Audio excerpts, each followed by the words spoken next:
Hello friends, welcome to Unacademy. तो कभी भी आपसे अगर पूछा जाए कि best B school in the country, तो ना चाहते हुए भी आईआईएम अहमदाबाद का ही नाम आएगा। इवन इफ आप बोलें कि कंसल्टेंसी के लिए बेंगलोर अच्छा है, या आप बोलें फाइनेंस के रोल्स के लिए कलकत्ता अच्छा है, बट अगेन अगर आप बेस्ट बी स्कूल की बात कर रहे हो तो आईआईएम अहमदाबाद ही होगा। तो अभी आप लोग सुन रहे होगे रिजल्ट्स आ रहे हैं बी स्कूल्स के, तो बहुत लोगों के मन में ये आता है कि एक्चुअल में आपको सिलेक्शन क्राइटेरिया क्या होता है। एक्चुअल में अगर आपको आईआईएम अहमदाबाद में एडमिशन चाहिए तो आपको कैट स्कोर कितना चाहिए, आपका टेंथ में कितना होना चाहिए परसेंटेज, ट्वेल्थ में कितना होना चाहिए, ग्रेजुएशन में कितना होना चाहिए, and so on. And most of the students जो टारगेट कर रहे हैं कैट के लिए, जो भी प्रिपेयर कर रहे हैं, उनका मेन जो टारगेट होता है वो आईआईएम अहमदाबाद होता है। तो आज हम बात करेंगे आईआईएम अहमदाबाद का सिलेक्शन क्राइटेरिया क्या है, उसका एडमिशन प्रोसीजर क्या है, और अगर आप प्रिपरेशन कर रहे हो तो आपकी टेंथ का कितना वेटेज होगा, ट्वेल्थ का कितना वेटेज होगा, आपका जो भी एकेडमिक स्कोर है उसके अकॉर्डिंग आपको मिल भी सकता है अहमदाबाद या नहीं। तो ये सारे क्वेश्चंस का आंसर आपको इस वीडियो में मिलेगा। जिन लोगों को मेरे बारे में नहीं मालूम है बता देता हूँ। मेरा नाम है प्रशांत चौधरी, मैं इंजीनियरिंग ग्रेजुएट हूँ एमयू से, और मुझे नहीं रही 4 साल का टीचिंग एक्सपीरियंस है। मेरा कैट 2020 में 90.93 परसेंटाइल था। इसके अलावा आप लोग हमारे YouTube channel Unacademy CAT for MBA और अनअकैडमी कैट दोनों सब्सक्राइब कर सकते हो, मेरा टेलीग्राम ग्रुप ज्वाइन कर सकते हो। इन केस आप स्कॉलरशिप टेस्ट देना चाहते हो तो आप हर संडे को 12 PM से स्कॉलरशिप टेस्ट दे सकते हो। मेरा कोड पीसी क्वांट यूज़ कर सकते हो इसमें अनलॉक करने के लिए। और इसके अलावा इसमें आपकी अगर अंडर 200 रैंक आती है तो आपको स्कॉलरशिप मिलेगी। अब बात करते हैं हम आईआईएम अहमदाबाद में क्यों लोग बोलते हैं कि ये बेस्ट है।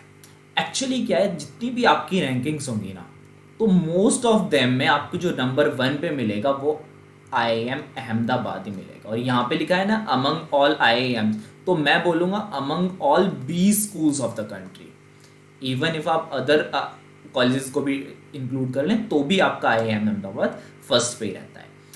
इसके अलावा मैं बात करूं, बेस्ट प्रोफेसर्स यहाँ पे होते हैं, बेस्ट स्टूडेंट होते हैं। इसके अलावा यहाँ का डॉर्म कल्चर काफ़ी फेमस है। इसके अलावा एल्यूमनी बेस, क्योंकि ये ओल्डेस्ट है इसलिए यहाँ का एल्यूमनी बेस भी काफ़ी है। अब हम बात करते हैं मिनिमम कैट परसेंटाइल आपको कितना चाहिए, क्योंकि हर साल मैं देखता हूँ कई सारे लोग ना सेक्शनल परसेंटाइल की वजह से भी रह जाते हैं कि उनका एडमिशन नहीं हो पाता। उनका ओवरऑल अच्छा होता है बट सेक्शन नहीं होता। तो यहाँ पे सेक्शनल का इतना कोई टेंशन नहीं रहता। 70 है। VARC DILR और क्वांट में देख सकते हैं आप, अपनी जो भी आपकी कैटेगरी है उसके अकॉर्डिंग देख सकते हैं आप लोग। और ओवरऑल आपको इतना चाहिए, लेकिन ये मिनिमम कैट परसेंटाइल रिक्वायर्ड है। इसका मतलब ये नहीं है आपका 80+ आया तो आपको कॉल आ जाएगी। कॉल आने के लिए दूसरा देखते हैं। मेरे ख्याल से मिनिमम कैट परसेंटाइल समझ में आया होगा। देन नेक्स्ट अपन आते हैं रेटिंग स्कोर। देखो आपको करना क्या है ना, मेरे साथ साथ जैसे जैसे वीडियो बनेगी ना, तो जो भी मैं लिखने को बोलूँगा वो आप लिखते जाएंगे, आपका जो भी एकेडमिक स्कोर है उसके अकॉर्डिंग। तो मैं बात करता हूँ, एक मैं कैंडिडेट ले लेता हूँ, डमी कैंडिडेट, जिसका टेंथ में 85% था, टेंथ में 85 था, ट्वेल्थ में 80 था, ग्रेजुएशन में 75 था। ठीक है ना। इसका मैं आपको एकेडमिक स्कोर कैलकुलेट करके दिखाऊंगा, सो ऑन आप भी कर सकते हो। तो क्या करना है, देखो रेटिंग ए स्कोर है। अगर आप टेंथ में आपका 85 था तो देखते हैं 85 कहाँ पे आया, रेटिंग स्कोर ए जो है 8 आया। आपको क्या करना है, ए की वैल्यू कैलकुलेट कर लेनी है, दैट इज 8। अगर आपका 70% होता तो 3 आता है ए, तो ए की वैल्यू निकाल लेनी। अभी के लिए केवल इतना करना है स्टेबल से, जो भी आपकी परसेंटेज है उसके अकॉर्डिंग। देन क्या करेंगे, ट्वेल्थ की परसेंटेज के बेसिस पे निकालना है। अब जो मैंने कैंडिडेट लिया है ना 85, 80 और 75 वाला, मैं मान लेता हूँ वो मेरा साइंस स्ट्रीम से था। तो अगर वो साइंस स्ट्रीम से है तो यहाँ पे अब रेटिंग स्कोर बी कैलकुलेट करना है। तो बी की वैल्यू कितनी हो जाएगी, साइंस वाली टेबल देखो, साइंस वाली टेबल में इक्वल टू बी पे आपका 5 आ रहा है। दैट इज बी की वैल्यू कितनी हो गई, 5। ए की वैल्यू कितनी थी, 8। बी की वैल्यू कितनी आई, 5। ये आप अपने अकॉर्डिंग, जो भी आपकी स्ट्रीम थी, अगर आपकी कॉमर्स स्ट्रीम होती 80% होता तो आपका कितना आता, 8 आते। तो ये फर्क पड़ता है, लोग बोलते हैं ना डाइवर्सिटी फैक्टर का, ये फर्क पड़ता है। साइंस से आप कॉमर्स में आते हो या आर्ट्स में जाते हो, आर्ट्स में 80 होती तो अगेन आपके 8 होते। तो ये फर्क पड़ता है। ठीक है ना। अभी हमने जो कैंडिडेट डमी कैंडिडेट लिया है उसके बी इक्वल टू 5 हो गया। देन अपन ग्रेजुएशन की बात करते हैं। तो पहले तो आपको ये देखना है वो किस कैटेगरी में आ रहा है। यहाँ पे 5 कैटेगरी है, AC1, AC2, AC3, AC4, AC5 and AC6। अपन क्या करते हैं ना, उसको अपन मान लेते हैं कि जो हमारा साइंस स्ट्रीम से था वो डॉक्टर है, दैट इज उसने एमबीबीएस किया हुआ है। यहाँ पे देखो कोर्सेज के नाम लिख रहे हैं, तो अपन देखते हैं उसने एमबीबीएस किया है तो किस कैटेगरी में आएगा, AC1 में आएगा, दैट इज वो AC1 में आएगा। और AC1 में अगर वो आता है, AC1 में अगर आता है तो हमें ये टेबल देखनी, कितना था उसका 12th में 75, सॉरी ग्रेजुएशन में कितना था 75, दैट इज उसका 75 मतलब 10 स्कोर आ गया। अब अगर वो इंजीनियर होता, देखो आपको अंतर समझना है इंजीनियर होने का क्या इफेक्ट पड़ेगा। अगर वो इंजीनियर होता तो यहाँ पे देखते हैं कहाँ पे आपका इंजीनियर आ रहा है, यहाँ पे तो नहीं है, यहाँ पे आ रहा है AC4 में, मतलब अगर उसकी AC4 में 75 होता तो देखते हैं, तो उसको केवल 5 मिल पाते। देखा कितना फर्क पड़ा, यहाँ पे उसको 10 मिल गया, दैट इज उसकी C की वैल्यू कितनी लिखनी है, C की वैल्यू 10 लिखनी है। बट अगर वो इंजीनियर होता ना तो उसकी C की वैल्यू केवल 5 होती। अभी हमारा जो कैंडिडेट है उसकी A की वैल्यू 8 है, B की वैल्यू 5 है, C की वैल्यू 10 है। जो भी व्यूअर्स हैं वो भी लिखते जा रहे होंगे, मैं ABC की वैल्यू आपने कैलकुलेट कर ली होगी। देन वर्क एक्स का अपन देखते हैं, तो वर्क एक्स के लिए यहाँ पे आप देख सकते हैं जिस भी कैटेगरी में आपका कोर्स आता है ना, ये AC5 हुई, AC4 हुआ, AC3, यहाँ पे आप देख सकते हो जिस कैटेगरी में भी आपका कोर्स आता है हर कोर्स यहाँ पे मेंशन्ड है। तो जो भी आपने कोर्स किया है वो जिस कैटेगरी में आता है उसके अकॉर्डिंग आपका एकेडमिक कैटेगरी होगी और उसके अकॉर्डिंग फिर आपको स्कोर देखना है। इसके अलावा आपका अगर किसी में नहीं आता ना, AC5 तक किसी भी कैटेगरी में नहीं होता है तो दैट इज आप AC6 में होंगे, ठीक है ना। कोई भी कैटेगरी जो मेंशन नहीं है वो AC6 में होगी। देन बात कर लेते हैं वर्क एक्स की, तो वर्क एक्स ने डी कैलकुलेट करना है। मैं मान लेता हूँ जो हमारा कैंडिडेट था जो कि साइंस स्ट्रीम से था, MBBS उसने किया हुआ था और उसका एकेडमिक स्कोर कितना था 85, 80 एंड 75।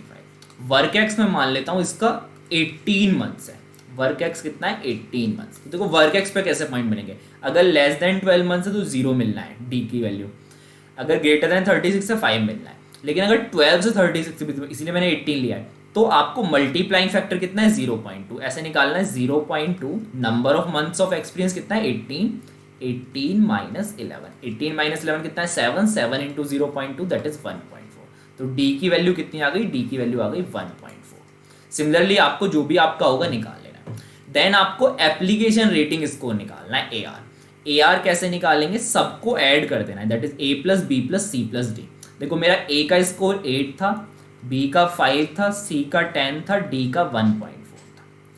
टोटल मेरा कितना आ गया, टोटल मेरा एकेडमिक स्कोर आ गया 8, 5, 13, 13, 10, 23, 23 और 1.4 दैट इज 24.4। अब देखो क्या किया जाएगा, ये जो आपका AR आया ना इसको नॉर्मलाइज किया जाएगा। कैसे किया जाएगा, इसको नॉर्मलाइज करने के लिए आपका जो रेटिंग स्कोर होगा उसको डिवाइड किया जाएगा टॉप 50 AR स्कोर के एवरेज के।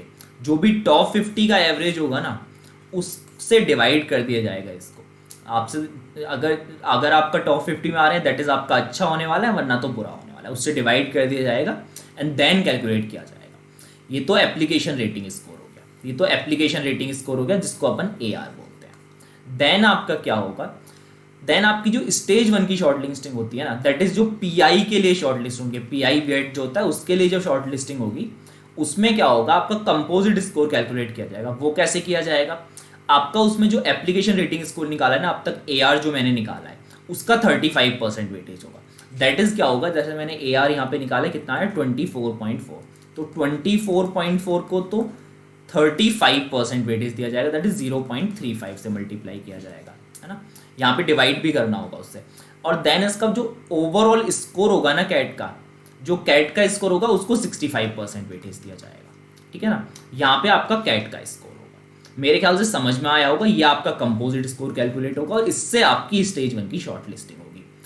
देन आपको क्या करना है, देन बात कर लेते हैं मिनिमम आपकी 12th में कितनी चाहिए। इससे कम है तो आपका नहीं हो पाएगा, ये सिंपल सी बात है। मगर आप साइंस स्ट्रीम थे जनरल कैंडिडेट तो 80 आपको चाहिए। मेरी अच्छी खासी परसेंटाइल थी 99.93, लेकिन मुझे कॉल नहीं आया। क्यों नहीं आया, क्योंकि मेरी ये मिनिमम परसेंटाइल पूरी नहीं है। तो आपको ये P जो है ना मिनिमम, ये required in 10th and 12th है, ठीक है ना, 10th एंड 12th। तो 10th एंड 12th का एवरेज आपका 80 से एटलीस्ट होना चाहिए। अगर आपका ऐसा कुछ है ना कि 12th में 60 है आपका और 10th में आपका 90 है, तो भी 90 और 60 का एवरेज कितना आ रहा है 75, दैट इज आपको कॉल नहीं आएगा। आपकी कितनी भी हाई परसेंटाइल है, इवन इफ आप टॉपर हैं तो अलग बात है, वरना तो आपको कॉल नहीं आएगा। आप देख सकते हैं मिनिमम आपको कितना चाहिए, जो भी आपका 10th और 12th में उसका एवरेज है ये। ठीक है ना। पी का मतलब क्या है, पी का मतलब है average of the percentage of marks scored in 10th 12th। Then अपन बात करते हैं क्राइटेरिया टू बी फुलफिल्ड। तो कई सारे क्राइटेरिया हैं, दैट इज आपको ओवरऑल परसेंटाइल 80 होनी चाहिए, क्वांट में 70 होना चाहिए, डीएलआर में 70 होना चाहिए, वीआरसी में 70 होना चाहिए, है ना। अगर आप साइंस से तो आपका ओवरऑल 80 होना चाहिए, कॉमर्स से तो 77 और आर्ट्स से तो 55। ये पी क्या है, पी आपका 10th का परसेंटेज प्लस 12th का परसेंटेज डिवाइड बाई 2। इसके अलावा बैचलर में कितना होना चाहिए, बैचलर का भी एक्चुअली यहाँ पे है क्या, minimum cut off to be set at 80%। Okay, जो भी आपके एकेडमिक कैटेगरी के स्टूडेंट्स होंगे उनके 80th परसेंटाइल से ज़्यादा होना चाहिए उसका, है ना। ये आपका बैचलर के लिए। इसके अलावा फाइनल सिलेक्शन क्राइटेरिया क्या है, देखो एक तो आपका पर्सनल इंटरव्यू होगा, एक तो पर्सनल इंटरव्यू होगा, एक वैट होगा, एक आपका जो कैट स्कोर का वेटेज था वो होगा, और एक आपका एप्लीकेशन रेटिंग स्कोर होगा। देखो पीआई का यहाँ पे कितना वेटेज होता है फाइनल सिलेक्शन में, 50%। वैट का कितना होता है 10%, कैट का कितना होता है 25%, और एप्लीकेशन रेटिंग का जो कि हमने कैलकुलेट की थी ABCD उसका 15%। ये आपका फाइनल सिलेक्शन आया। फाइनल सिलेक्शन क्राइटेरिया में ये वेटेज है, दैट इज वैट और पीआई का आप देख रहे होंगे टोटल 60% है, कैट और एप्लीकेशन रेटिंग का 40%। मेरे ख्याल से सब कुछ समझ में आया होगा। अगर फिर भी आपको कोई डाउट रह गया किसी भी इनमें से चीज़ से रिलेटेड, तो आप मुझे कमेंट सेक्शन में बता सकते हैं, और या फिर मुझे आप मेरे टेलीग्राम ग्रुप पे बता सकते हैं। टेलीग्राम ग्रुप का लिंक आपको वीडियो के डिस्क्रिप्शन में दिया गया होगा। और इनकेस आप अनअकैडमी ऐप का यूज़ करना चाहते हैं, बहुत सारे यहाँ पे free as well as paid फ़ायदे हैं, तो आप उसके लिए अनअकैडमी ऐप डाउनलोड कर सकते हैं।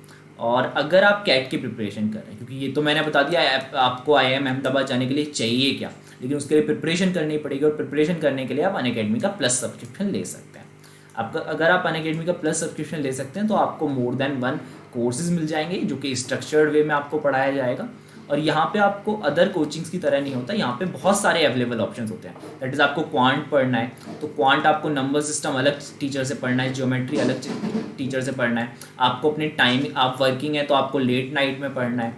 दैट इज़ आपको सारे के सारे ऑप्शंस यहाँ पे अवेलेबल रहते हैं। कैसे कैसे लेना है यहाँ पे भी आप स्टेप्स देख सकते हैं। इसके अलावा प्राइसिंग जो पड़ेगा ये पड़ेगा, प्लस या आइकॉनिक में से आप चूज कर सकते हैं, और आप PC क्वांट कोड यूज़ कर सकते हैं जब भी आप सब्सक्रिप्शन लें। अगर आप PC क्वांट कोड यूज़ करते हैं, एक तो आपको 10% ऑफ मिल जाएगा, और इसके साथ आपको मेरी गाइडेंस के अंडर में प्रिपरेशन करने को मिलेगा। अगर मेरी गाइडेंस में करते तो आपको फ़ायदा ये, आई एम माई सेल्फ 99.9+ आए, तो मुझे पता है क्या क्या आपको करना होता है, मैं आपको उन सारी चीज़ों के लिए गाइड करूँगा। इसके अलावा आप लोगों को वीडियो अगर पसंद आई है तो लाइक एंड शेयर कर सकते हैं।